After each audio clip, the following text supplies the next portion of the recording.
Cold open. The confession. Every night at 3:33 a.m., my phone lights up. And it's never a number I recognize. At first, I thought it was just spam. The kind of late-night garbage you get when your number ends up on some sketchy mailing list. You know, those weird group texts about insurance or a missed delivery that tries to bait you into clicking a link. I'd groan, roll over and tell myself I'd deal with it in the morning. That's normal. Everyone gets junk texts, but these weren't normal. I'm not proud to admit this, but I'm a night owl. I scroll TikTok until my eyes burn, binge Reddit threads about ghost stories, or play dumb phone games until my battery dies. My room glows with that familiar blue screen light. My half-finished soda cans stacked like trophies on my nightstand. It's pathetic, I know, but it's my routine. At least it was. Because now, no matter what I'm doing, or even if I'm already asleep, my phone buzzes awake at exactly 3:33 a.m. Not 3:32, not 3:34. Always that 1 minute. Always the same vibration, the same light cutting through the dark like a blade. I wish I could show you all the messages. Really, I do. But I've deleted most of them already, for my own sanity. A few, though, I saved. I'll read them to you later, if I can bring myself to. Just understand, some of the things written in those texts aren't the kind of things you can unsee once you know them. And if I'm being honest, part of me thinks that even telling you this might make you a target too. But you're still listening, aren't you? Good, because I need you to hear this before it spreads further. At first, it almost felt like a prank. The first message I got just said, "Still awake." Creepy, sure, but not terrifying. I told myself it was some wrong number, maybe even a drunk stranger. I ignored it, tried to laugh it off. The second night, the phone lit up again at 3:33. This time, the message said, "I see you." And that's when I realized it wasn't random. It was deliberate. And here's the worst part. By the time you finish hearing my story, normalcy, a night owl's routine, insomnia, isn't just something I deal with. It's practically who I am. I've been this way for as long as I can remember.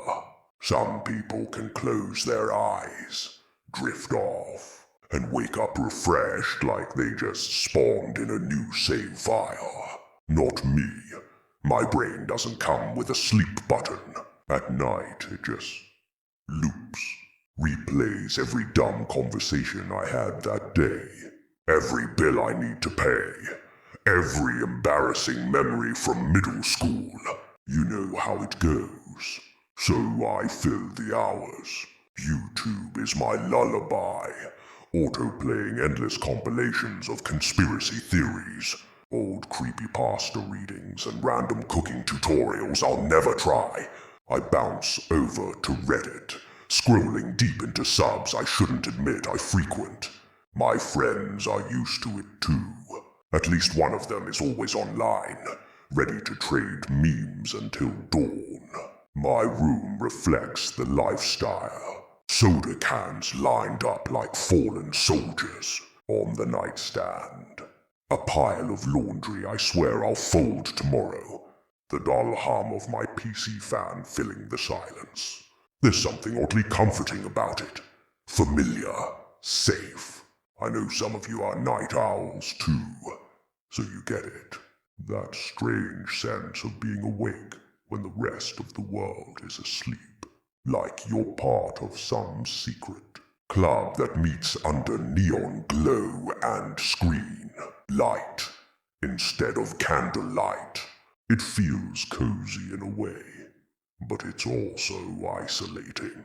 When the streets are empty, and even the crickets stop chirping, every sound feels amplified.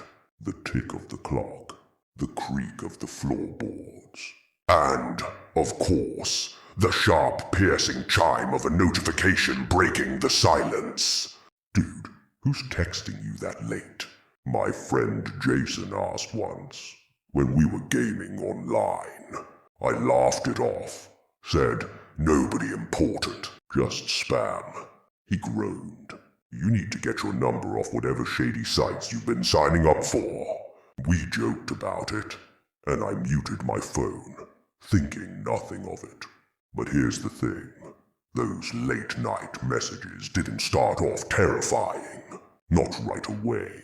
At first, it was just the timing that caught my attention. 3:33 a.m. is such a strangely specific time. If it had been random, 1:42 or 4:07, I probably would have brushed it off entirely. But that perfect repetition, night after night, it felt too deliberate, like someone was waiting, watching a clock. Still, in those early days, I told myself it was nothing. I had a pattern too, after all. I was always awake at 3:33. Maybe I'd signed up for something dumb years ago, and forgotten. Maybe it was just a bot. That's what I told myself. That's what I wanted to believe. The truth is, those quiet nights lulled me into a false sense of security. I'd sip my soda, laugh at memes, type dumb jokes to Jason, and almost forget the unease gnawing at me. Almost. Because eventually, the laughter would fade, the screens would dim, and I'd find myself alone in that silence again, waiting for the inevitable. And right on cue, it would come. That buzz, that glow, that number I didn't recognize, cutting into the night like. First disturbance, the wrong number. The very first one, I didn't even screenshot. I wish I had, but honestly, I thought it was nothing at the time. Just another random text from a number that would disappear into the void. Looking back now, it feels like the start of something I should have taken seriously from the second it appeared. But hindsight makes you look stupid and paranoid in equal measure, doesn't it? The phone buzzed, screen lighting up in that dim glow that made my whole room look smaller, like the shadows pulled in closer around me. I was half asleep, one hand still on my keyboard, some mindless video running in the background. I squinted against the light and saw the words, unknown number. Stop looking out the window. I froze. Not in a horror movie, dramatic way. More in a my brain doesn't know what to do with this kind of way. I wasn't even near a window. My desk is on the opposite side of the room, and the blinds were shut tight. It didn't make sense. I remember saying out loud, "What the hell?" My voice cracked in the empty room, and I hated how small it sounded. The rational part of me jumped in first. Spam. Wrong number. Maybe some edgy teenager pulling a prank. People send weird stuff all the time, right? Still, something about it unsettled me. The phrasing. The timing. Why that exact moment? When I wasn't doing anything but staring at my monitor, I typed back before I could stop myself. Me. Who is this? No reply. Just silence. My phone went black again. The next morning I told Jason. He laughed so hard he nearly choked on his coffee. Bro, it's a troll. Probably some kid with a random text app. Ignore it. I tried to laugh with him, but something about the way the text appeared exactly at 3:33. It gnawed at me. I brushed it off though, because what else could I do? People get prank texts every day. I wasn't special. But then it happened again. Another night. Same time. Same unknown number. My phone buzzed, and my stomach sank before I even touched it. This one was worse. Unknown number. How's the soda? Still on your nightstand? I sat up so fast my chair screeched against the floor. The half-empty can was right next to me. I hadn't moved it since the night before. Me. Seriously, who is this? Unknown number. You know who. That one I did screenshot. Not that it helped me sleep any easier, but it felt like proof. Proof I wasn't making it up. Proof I could shove in Jason's face the next time he told me I was paranoid. When I showed him, his expression faltered for just a second before he plastered the grin back on. Still a troll, dude. There are apps that can do this kind of thing. Hell, I could write a bot if I wanted to freak you out. But how would they know about the soda? I pressed. He shrugged. Forced casual. Lucky guess. Everyone has a drink on their desk. I wanted to believe him. I really did. Because the alternative meant something, or someone was watching me. And I didn't like the odds of that. That night, I tried to beat it. Stayed up until 4, phone in hand, determined not to look when the time rolled over. And when the digits clicked to 3:33, the vibration still came, low and insistent against my palm. I couldn't help it. I looked. Unknown number. You can't ignore me forever. My skin crawled. I didn't reply this time. I dropped the phone face down on the desk and stared at the ceiling, my heart racing. No matter how hard I tried, I couldn't shake the feeling that I'd just made a mistake. Because once the messages started, they didn't stop. And they never came early. They never came late. Always at the same cursed minute, 3:33 a.m. Investigation. Trying to explain it away. 800 words. When something weird happens once or twice, you can laugh it off. By the 3rd time, though, you start digging for answers. At least I did. I couldn't shake the feeling of being watched, so I convinced myself the only explanation had to be technical, logical. Hackers, spoofers, some kind of dumb prank pulled through an app. Something explainable. I went down the rabbit hole of phone security forums, reading posts from people who'd been SIM-cloned, swarmed with spam, or stalked through spyware. It was almost comforting, scrolling those threads in the dark, sipping my lukewarm soda, convincing myself I wasn't the first unlucky idiot this had happened to. There was a reason. There had to be. I downloaded an antivirus app, ran a scan. Nothing. I checked my permissions, deleted sketchy apps I barely remembered installing. Still nothing. For good measure, I even swapped SIM cards. Brand new number. Fresh start.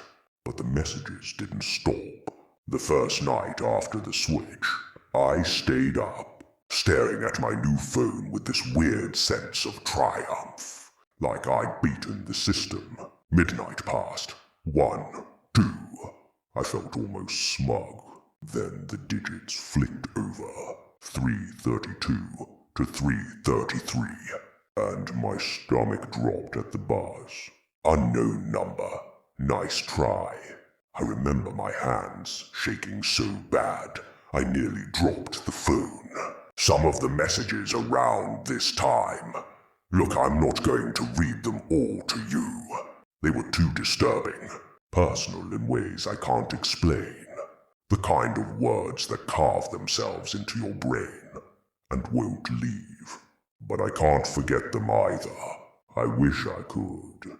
I finally called Jason, my tech-savvy friend, to beg for help. He sighed when he answered. "And you're letting this get to you way too much." "I changed my number," I snapped. "New SIM card. New everything. And I still got the text." He hesitated before replying. "Okay, that's weird, but it's gotta be a spoofing service. Anyone can mask a number these days. So trace it," I said. "You're the computer guy. Trace where it's coming from."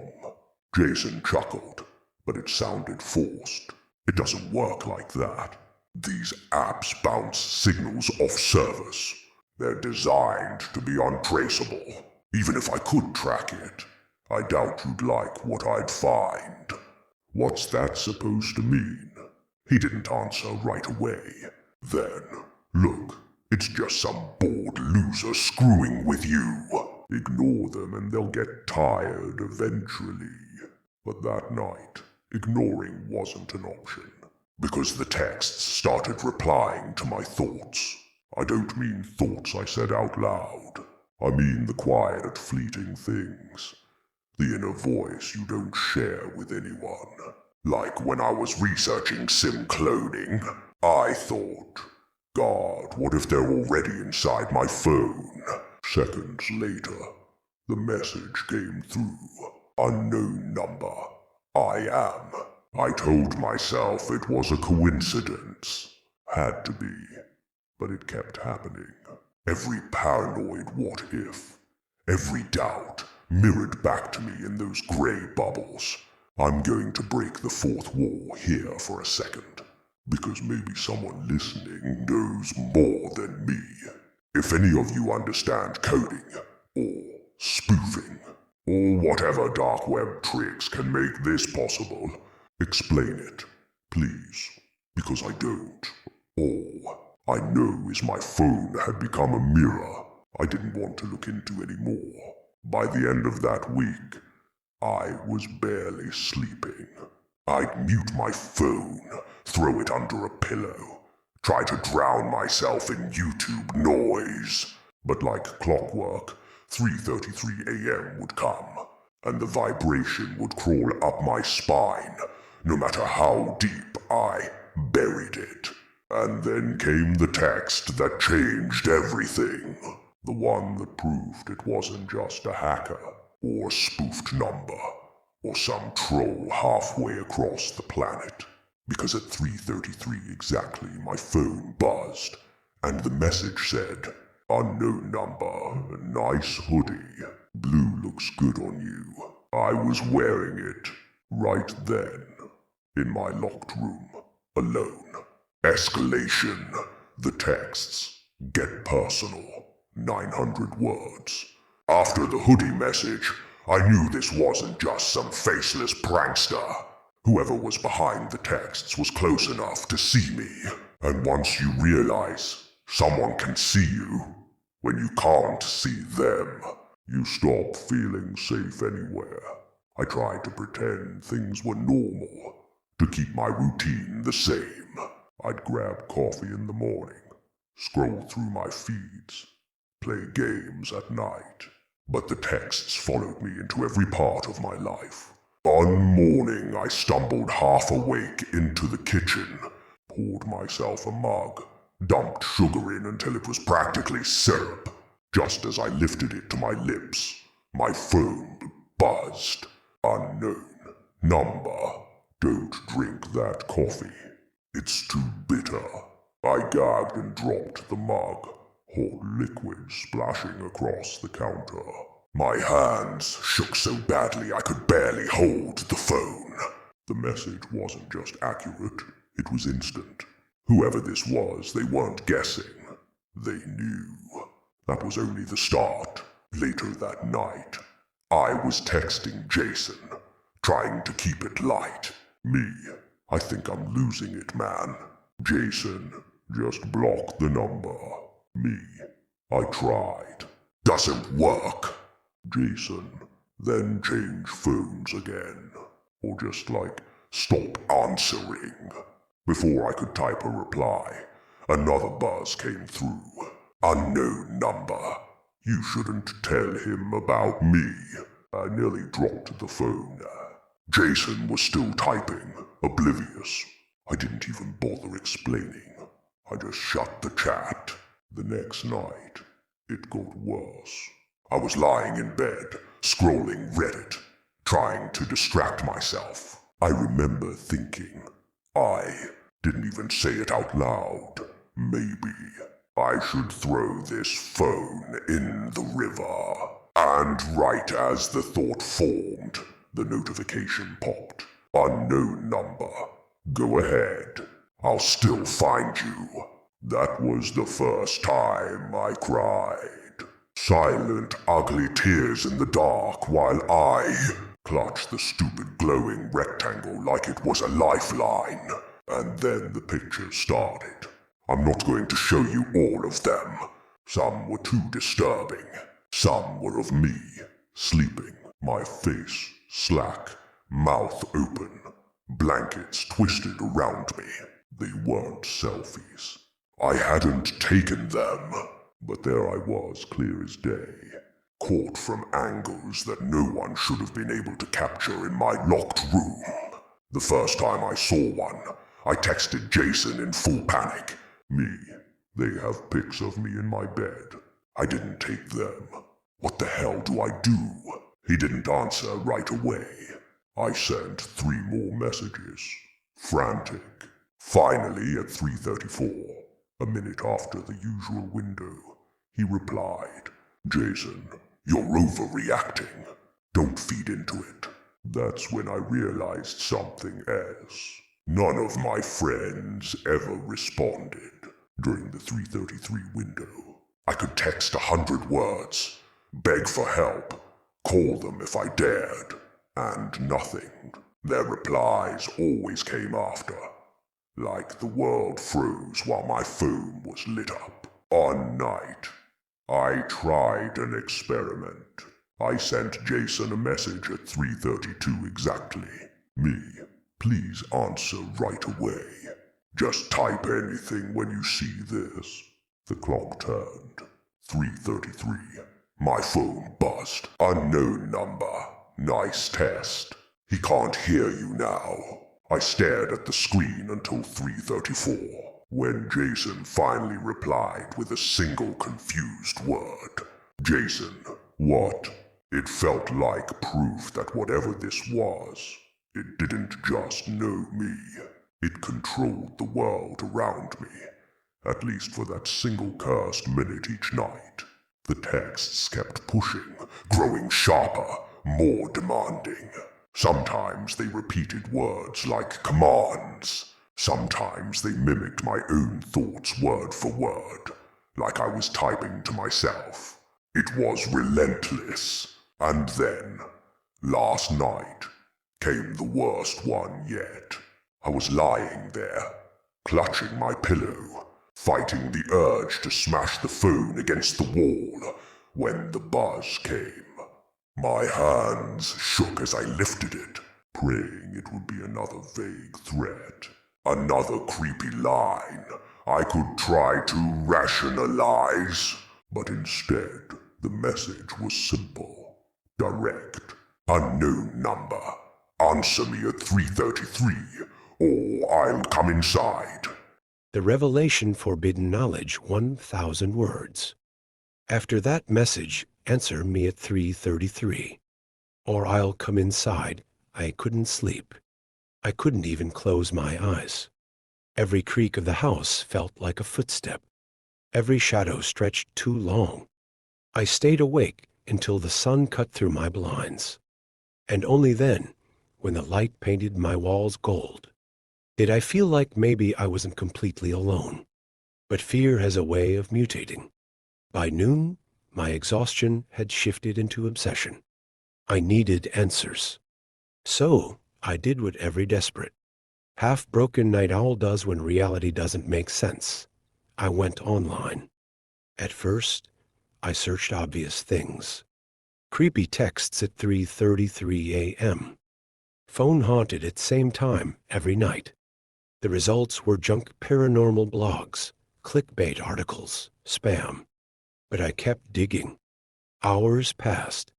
I fell into rabbit holes of half-deleted forums, archived threads, pages cached from websites that hadn't existed in years. And then I found it. Buried in an old tech forum from 2008 was a thread titled, "The 333 Caller Anyone Else?" It had only for replies. The first post was short, almost too short, like the author had gotten scared halfway through typing. Every night, 3:33, first a text, then a call. Don't answer. If you do, you're theirs. The replies weren't any better. One person claimed their cousin answered once, and his phone wouldn't stop ringing for days until he wasn't around anymore. Another said the messages start small spam. Wrong numbers before getting personal, like it knows you. That line made my stomach twist. The last reply chilled me most. The call is the door. If you pick up, the line stays open forever. They use you as a bridge. I don't know who they are. No one in the thread explained. Maybe no one knew. I should have stopped reading. I should have closed my laptop and walked away. But you know how it is. Curiosity is a parasite. It digs in and eats at you until you're nothing but questions and raw nerves. So I searched specifically for the term 3:33 caller. And that's when things got worse. I found mentions scattered across ghost forums, Reddit posts on R.R. Nosley that people dismissed as fiction, even an old YouTube comment thread where someone swore their dad had gotten the texts back in the 90s, back when phones couldn't even text. The stories varied, but the patterns were always the same. It starts with a wrong number. It escalates into personal knowledge. At jam 3:33, you'll eventually get a call. If you answer, you vanish. Some stories claimed people who disappeared didn't just die. They were taken, their names scrubbed from records, their photos gone, their existence rewritten, like they'd never been here at all. You know, some of you listening probably think this sounds like an urban legend, like Slenderman, or the Russian sleep experiment, or all those cursed lost episode stories people pass around. Hell, you thought so too. But here's the thing, urban legends usually feel fake. They're too neat, too dramatic. But the stories you found about the jam 3:33 caller were messy, fragmented, contradictory. They felt real because they weren't trying to be perfect. One thread even claimed that the phenomenon predated cell phones, that in the 70s and the 80s, people with landlines reported getting breeding calls at jam 3:33, always from numbers that couldn't be traced. Some swore they could hear their own voices on the other end, whispering things they hadn't said yet. You wish he could tell you that researching this made me feel better, like he was getting closer to solving it. But the more you read, the worse it got, because buried among all the warnings was one story that stood out, a post someone had uploaded to a paranormal blog by in 2012. It described almost exactly what he was going through. Random texts, escalating into threats then photos. The author stopped updating suddenly. No more follow-ups, just silence. And the username, it was the same as one of the numbers I'd seen flash across my screen. That's when he realized he was digging into something he probably shouldn't. And you know, saying that out loud is a glitch, but he meant it, because once you know the story, once you hear it, it kind of hooks into you. That's what the old post said too, that just knowing about the caller makes you more likely to get targeted. So, if your phone buzzes tonight at jam 3:33, I'm sorry, but he can't stop now, because the texts weren't just texts anymore. The first call came the next night. He didn't answer. I couldn't, but the sound, my ringtone cutting through the silence at exactly 3:33 nearly stopped my heart. He stared at the screen, at the number that wasn't a number, just a string of shifting digits like static. My thumb hovered over decline, but before he could press it, the call ended on its own. He thought maybe I'd imagined it, until it rang again. And this time, He let it go to voicemail. When he played the message, there were no more words, just whispers, like a dozen voices layered on top of each other, murmuring just below the edge of understanding. He replayed it 3 times, trying to catch something, anything specific. And on the 4th listen, I swear I heard my own voice in the mix whispering back,